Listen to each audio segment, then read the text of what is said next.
Assalamualaikum warahmatullahi wabarakatuh. Saya dari kelompok 5 akan mempresentasikan tentang unsur pengendalian internal. Saya Safira Indah Puspita, NPM 250. Di sini ada pengendalian internal itu rencana, prosedur, metode, dan kebijakan yang dikembangkan oleh manajemen untuk memberikan jaminan yang wajar atas efektivitas dan efisiensi operasional, keandalan hubungan keuangan, keamanan sumber daya, dan kepatuhan terhadap kebijakan undang-undang dan kebijakan kepada orang lain.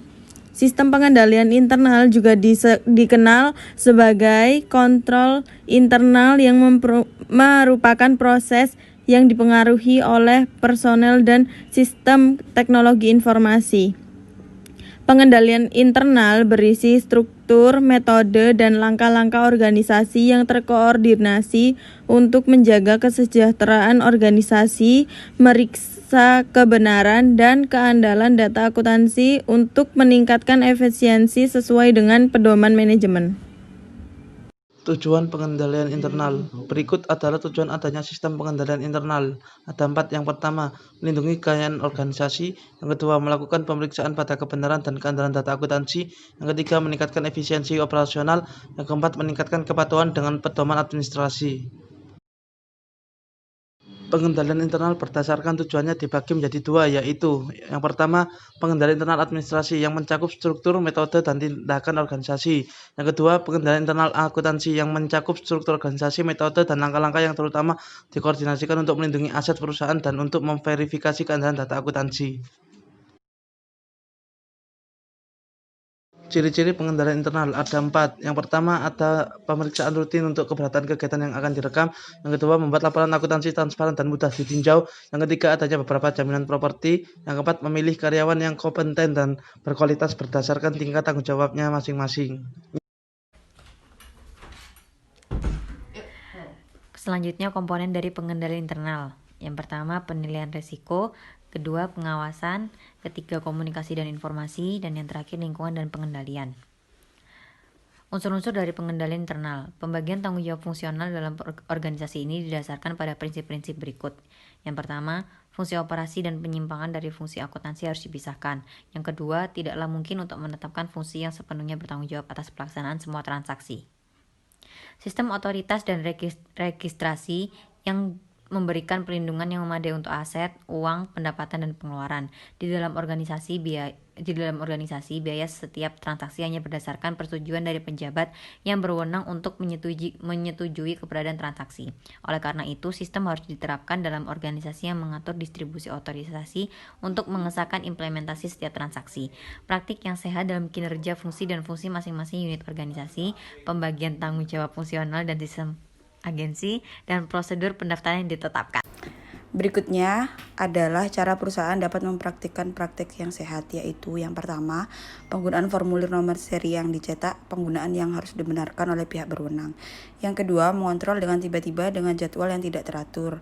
Yang ketiga, setiap transaksi tidak dilakukan oleh satu orang atau unit organisasi dari awal hingga selesai tanpa campur tangan orang atau unit organisasi lainnya. Yang keempat, rotasi tugas kerja secara rutin, menghindari konspirasi di antara para pejabat dalam melaksanakan tugasnya. Yang kelima, kewajiban untuk berlibur bagi karyawan yang berwenang. Yang keenam, secara fisik, korespondensi fisik properti dengan catatan untuk melindungi properti perusahaan dan untuk memverifikasi kekuatan dan keadaan catatan akuntansi. Yang ketujuh, membentuk unit organisasi yang memeriksa efektivitas elemen lain dari sistem kontrol internal.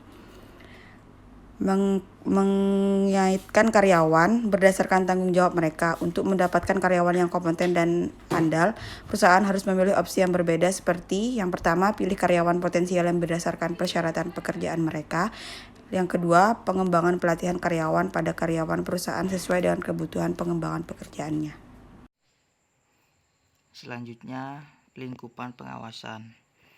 Lingkupan pengawasan merupakan dasar dari semua komponen pengendalian internal lainnya yang membuat organisasi menjadi disiplin dan terstruktur.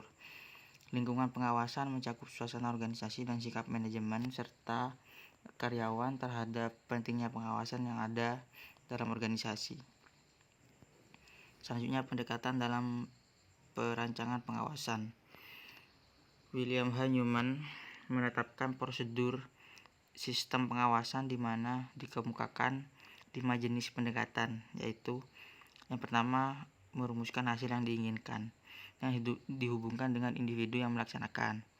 Yang kedua, menetapkan penunjuk hasil dengan tujuan untuk mengatasi dan memperbaiki penyimpangan sebelum kegiatan diselesaikan, yaitu dengan pertama, pengukuran input, yang kedua, hasil pada tahap awal, yang ketiga, gejala yang dihadapi, terus yang keempat, kondisi perubahan yang diasumsikan. Selanjutnya yang ketiga, menetapkan standar penunjuk dan hasil dihubungkan dengan kondisi yang dihadapi. Yang keempat, menetapkan jaringan informasi dan umpan balik, di mana komunikasi pengawasan didasarkan pada prinsip manajemen by exception, yaitu atasan diberi informasi bila terjadi penyimpangan pada standar. Yang terakhir, yang kelima, yaitu menilai informasi dan mengambil tindakan koreksi. Berdasarkan uraian di atas, maka dapat diambil satu kesimpulan bahwa proses pengawasan merupakan hal penting dalam menjalankan kegiatan organisasi. Oleh karena itu, setiap pimpinan harus dapat menjalankan fungsi pengawasan sebagai salah satu fungsi manajemen. Pengawasan yang dilakukan oleh pimpinan organisasi akan memberikan implikasi terhadap pelaksanaan rencana, sehingga pelaksanaan rencana akan baik jika pengawasan dilakukan secara baik dan tujuan baru dapat diketahui tercapai dengan baik atau tidak setelah proses pengawasan dilakukan. Dengan demikian, peran pengawasan sangat menentukan baik buruknya pelaksanaan suatu rencana. Terima kasih.